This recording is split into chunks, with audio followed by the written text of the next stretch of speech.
Bismillahirrahmanirrahim. Bonjour tout le monde. Donc aujourd'hui, qu'est-ce qu'on va voir dans ce petit exemple? On va voir comment configurer une ligne Telnet pour pouvoir configurer ce switch. Donc qu'est-ce que ça veut dire tout ça? Si on a par exemple un switch, comment on peut comment l'administrateur peut accéder à ce switch? Donc il peut soit se connecter à travers un câble console, donc comme ça, de cette façon, comme on a vu dans le TP précédent. Donc, il va utiliser un câble console. Ici, normalement, la distance va être maximum 2 mètres, donc suivant la longueur du câble.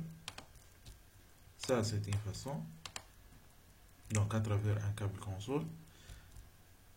Et une autre façon, par exemple, si l'admin se trouve très loin dans un autre réseau, donc est-ce qu'il peut accéder à distance? Oui. Est-ce qu'il va utiliser un câble console comme ça? Non, c'est pas possible car le câble console ne peut pas dépasser la distance de 2 mètres maximum. De plus, donc ici, on peut imaginer que l'admin se trouve dans un autre réseau, dans un autre pays. Donc, comment il va faire? Normalement, il doit utiliser, par exemple, ici, un routeur ou quelque chose. Et comment il va se connecter? Puisqu'il y a un routeur, il va se connecter avec un câble réseau, comme ça. Donc, comment il peut accéder au switch? Il va utiliser ce qu'on appelle la ligne Telnet ou bien le protocole Telnet. Comment ça va se faire? Donc par exemple ici, si on a un PC, normalement on a notre CMD. Donc l'admin il va faire comme ça, il va écrire Telnet. Par la suite, il va écrire l'adresse IP du switch, par exemple 192.168.1.200. Et il va appuyer sur Entrée. Donc, désolé, ici c'est Telnet. Il va appuyer sur Entrée et de cette façon, il va accéder au switch. Comment on va faire? Tout d'abord, toute la configuration doit se faire à travers le câble console. Donc ici, il doit préparer, c'est-à-dire il doit ouvrir la porte Telnet pour que lorsqu'il va se connecter à distance, il peut accéder au switch. Donc il doit tout d'abord, donc ici, il va écrire Telnet. Mais avant d'écrire Telnet,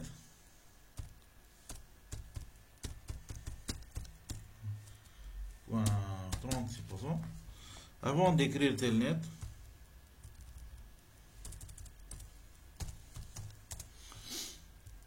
il doit faire une configuration ici pour que ce switch permet l'accès à travers le protocole Telnet. Donc ici, au préalable, l'admin doit faire la configuration de la ligne Telnet. Donc, comment on va faire? On a dit qu'on peut accéder à la configuration soit à travers le CLI. Ça, c'est une option offerte par le logiciel Packet Tracer. Ou bien dans le monde réel, donc normalement l'admin doit installer un programme PuTTY qui va lui permettre d'accéder en mode configuration au switch. Donc ici sur Packet Tracer, donc on a simulé tout ça à travers l'option ou bien la commande terminal. Donc comme ça, on accède à notre switch. Donc ici, comme vous voyez, on n'a pas configuré un mot de passe pour le mode user ni un mot de passe pour le mode enable. Donc, qu'est-ce que je vais faire? Normalement, je vais accéder au mode configuration, conft config terminal. Par la suite, je dois accéder à la ligne, comme on a accédé à la ligne console. Donc, on doit accéder à la ligne Telnet qui est la ligne VTY. On a 16 lignes qui, comme la première ligne c'est 0, la deuxième ligne c'est 15. Pour permettre l'accès au mode Telnet, on doit spécifier un mot de passe. Donc on écrit password. Toujours, de même façon, on va utiliser le password Cisco. Par la suite, puisqu'il s'agit d'un accès, donc on doit utiliser la commande login. Donc la commande login. Donc on a login pour l'accès au mode console ou bien l'accès au mode Telnet, parce que dans les deux cas, on doit utiliser un câble. Très bien, donc on retourne à notre switch. Qu'est-ce que je vais faire par la suite? Je vais voir si je peux faire l'accès à ce switch. Donc supposons ici, j'ai un admin. Qu'est-ce qu'il va faire cet admin? Il va, tout d'abord, on doit configurer une adresse IP .1.44 par exemple. Je vais mettre cette adresse. Donc ici. OK.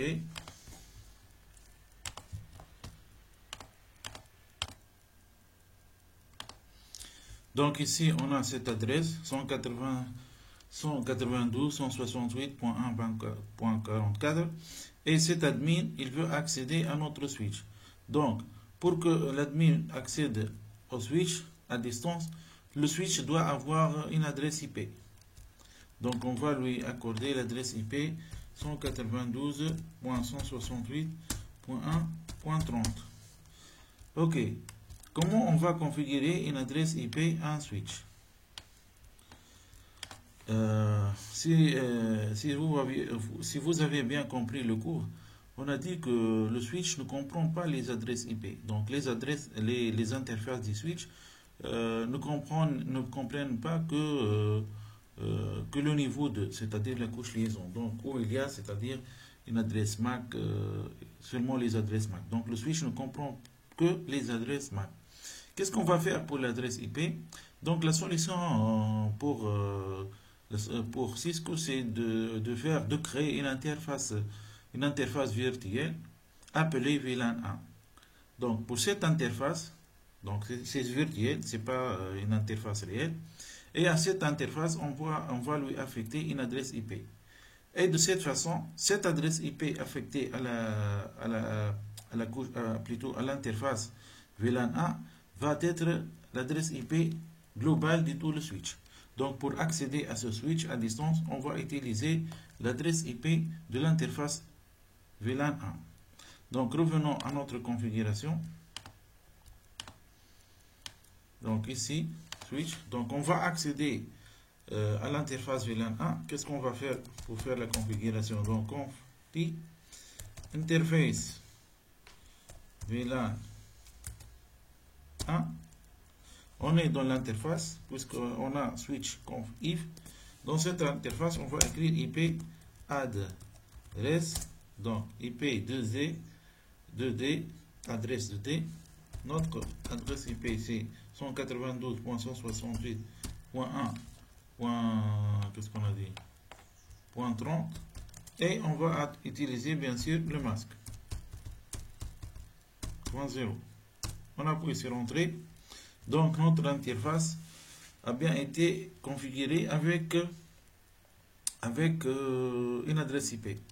Une autre remarque, donc puisqu'il s'agit d'une interface, et cette interface elle est virtuelle, donc on doit démarrer cette interface. On doit l'activer. Donc, c'est-à-dire elle doit être en vert. Mais on n'a pas cette interface réellement.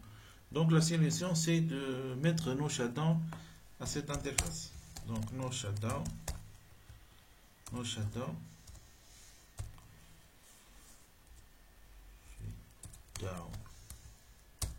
voilà. Donc qu'est-ce qu'il nous écrit? Donc line protocol on interface VLAN 1 changed state to app.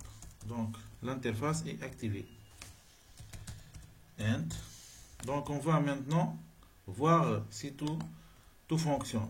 Donc on a fait la configuration locale avec la câble console, avec le câble console. Par la suite, on va voir si cet admin qui admet cette adresse peut accéder à distance à ce switch pour la configurer.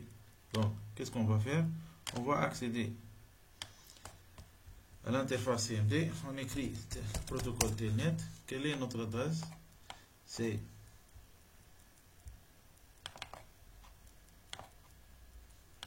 c'est 192.168.1.30.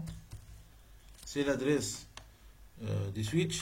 Par la suite, on appuie sur Entrée. Qu'est-ce qu'il nous a dit? Trying, donc il a essayé d'ouvrir une connexion sur la ligne VTY avec le switch d'adresse 192.168.1.30. Il nous demande maintenant l'adresse, le mot de passe. Donc on va écrire Cisco. Donc rien est affiché pour protéger votre mot de passe.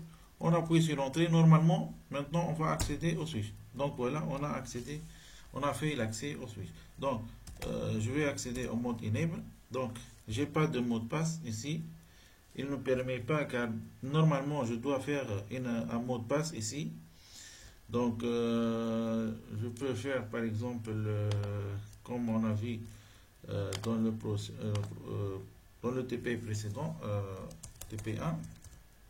Donc ici normalement enable conf t et on écrit le mot de passe enable password Cisco. Enable password Cisco. Et est-ce qu'on va écrire login ici? Non, parce qu'on n'a pas un câble pour le mode enable. Donc on est connecté en local sur le switch. On va voir si ça va marcher. Donc enable password. Donc ici on est sur le PC 8, c'est-à-dire ici. Donc je vais écrire Cisco. Voilà, et j'ai pu accéder à mon switch. Donc, j'ai pu accéder à mon switch à travers un câble réseau distant, ou bien je peux être dans un autre réseau distant, et je peux faire la configuration de mon switch à distance. Voilà. Donc, là, je peux l'enlever, puisque j'ai plus besoin de faire la configuration locale. Je peux faire la configuration à distance grâce au protocole Telnet. Voilà, je vous remercie pour votre attention et à la prochaine vidéo.